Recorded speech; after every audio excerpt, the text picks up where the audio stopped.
Good evening. Before Raila Odinga appointed Martha Karua as the running mate, he was cautioned by political handlers, including some of the people that wanted to take that position, that Martha Karua's candidature would be met with a lot of opposition. And after that, a day after that decision was made, Martha Karua made her first maiden tour in Kirinyaga County. So another question that Martha Karua, the seasoned lawyer, is struggling to answer is that elections are won on numbers. Can you show us your numbers? And all the running mate candidates that were eyeing that position were asking was actually based on the question of numbers. It is a decision that has built a euphoria around the historic probability of Martha Karua becoming the first deputy president if Raila Odinga wins the August 9th general election. The context is being narrowed to a two-horse race between Raila Odinga and William Samoei Ruto. Now, coincidentally, the same day Martha Karua was making a trip in Kirinyaga is the same day William Samoei Ruto was also making another trip in central Kenya when he attended Rigathi Gachagua's brother burial. And of course, you understand that the battle shifts to Mount Kenya. The question that people, or rather Raila Odinga, is then must convince or must answer is whether the 191th constituency that is touted as the women constituency can tilt votes on that voting demographic, or rather the introduction of the women as a new voting demographic can be consequential enough to delude or neutralize the William Ruto's voting demographic, which is the youth. The women in this country is not only the ones that are senior citizens, but even the young people. True to many is that Deputy President William Ruto is a darling to the young people, irrespective of gender. And then the gender consciousness, at some point, it will only depend on whether it will supersede the tribal consciousness. I don't want to be wrong. The tribal mode will come first. I am one person that I don't really much appreciate, or rather would love the Azimio team to base on the gender card, mostly because it's a euphoria that can be diluted. And I think William Ruto team have already planted a host of bloggers and a lot of propagandas to make sure that they dilute that narrative.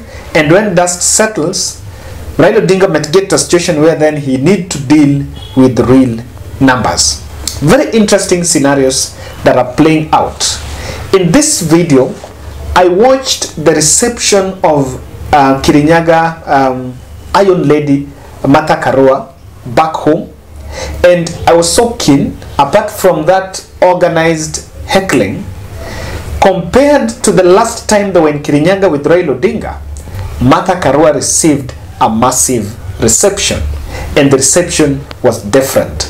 I was so keen on how the audience are interacting with her, and how she's also now going to propagate, she's going to do her politics. In my analysis, I mentioned that now political strategists of Raila and Karua must then make sure that Karua stops lecturing audience and speaks, ensures she has a conversation with the audience. And I saw her even singing when she was addressing a rally in Kirinyaga, and I was like, now this is what political messaging should be. For now, it's not the time to sell the hard stuff.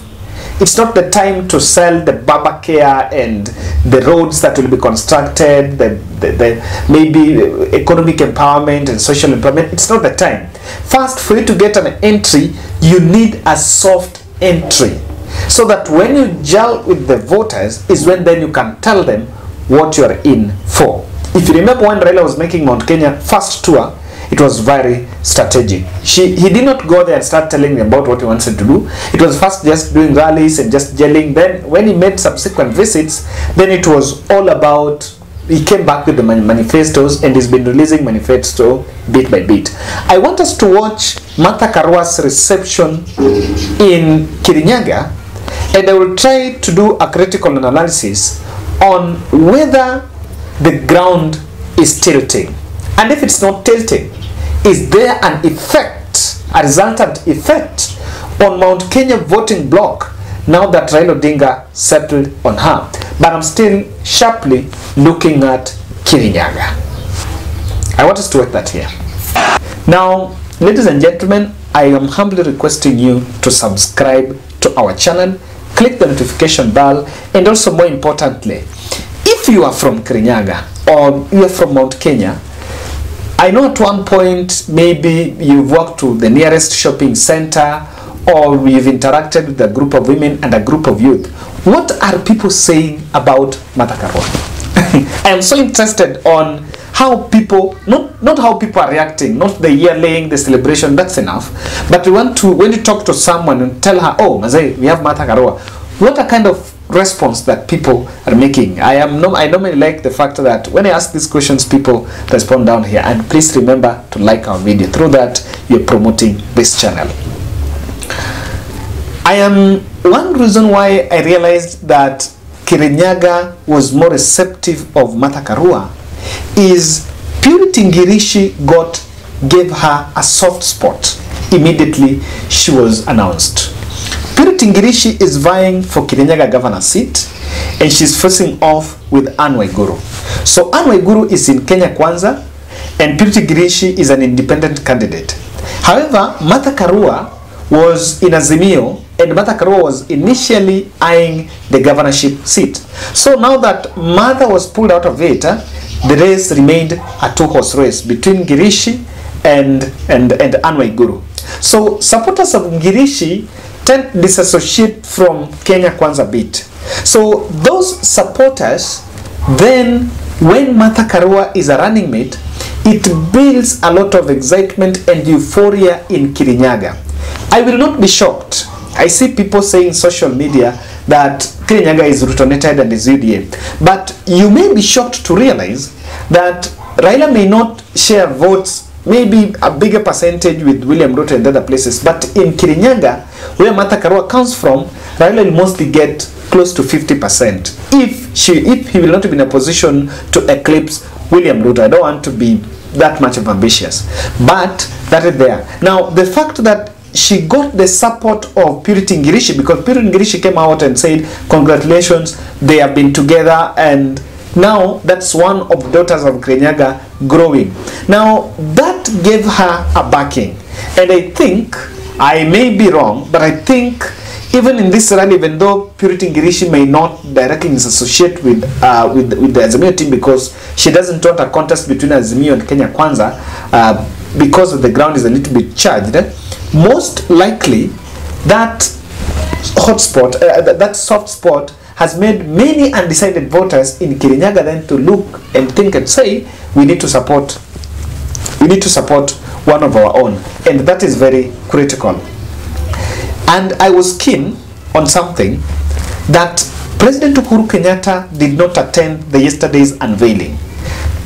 We will later then realize that he has been playing backroom politics with Kalonzo Musyoka and Raila Odinga, negotiating for Kalonzo to cede ground for Raila, and of course the negotiation is still going on. But today he was with Raila in Kisumu, today the 17th of May. Now, the fact that Martha Karua is going to settle Kenya as Martha Karua is a cutting edge. Other than Martha Karua being chosen by Uhuru Kenyatta, and you know, one thing I understand is this: I don't want to be, let us not be nervous to believe that Martha Karua was typically just exclusively Raila Odinga's choice.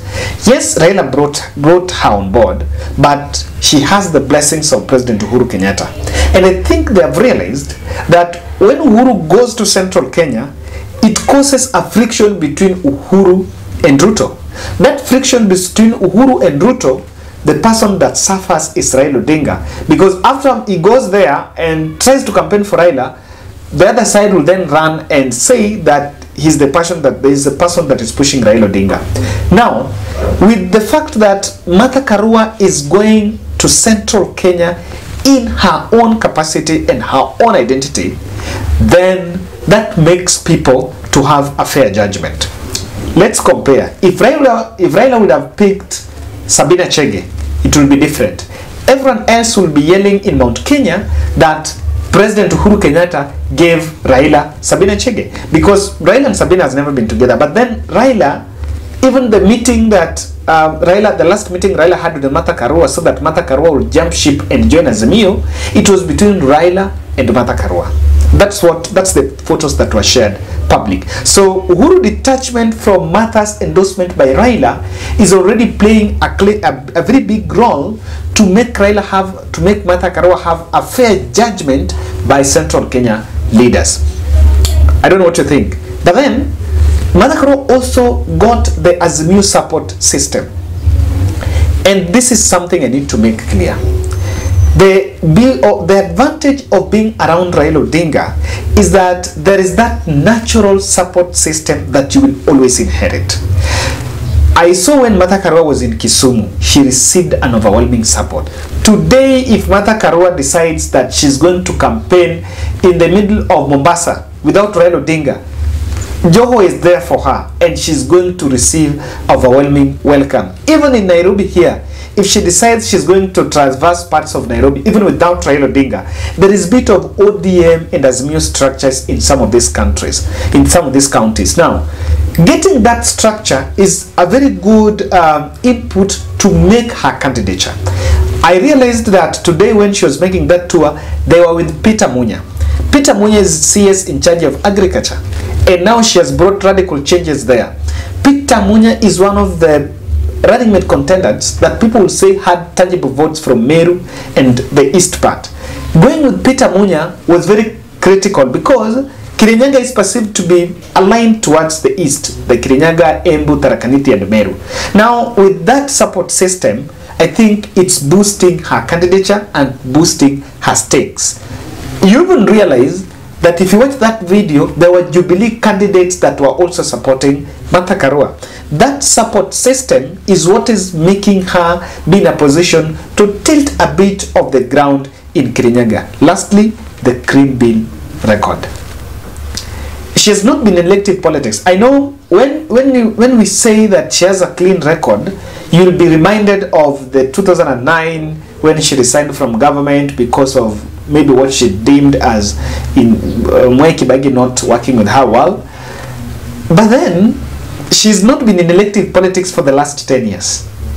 That makes her someone who the most recent maybe scandal that you can attach to Martha Karua is not there because she's not been in government, and that has worked to advantage. If you follow Miguna has been mentioning some scandals, I don't know, some cases, some paternal cases with the late husband, not the late husband, but former husband and all that. But then those are in the trash. No one even remembers it. Some of them as late as 20 years ago.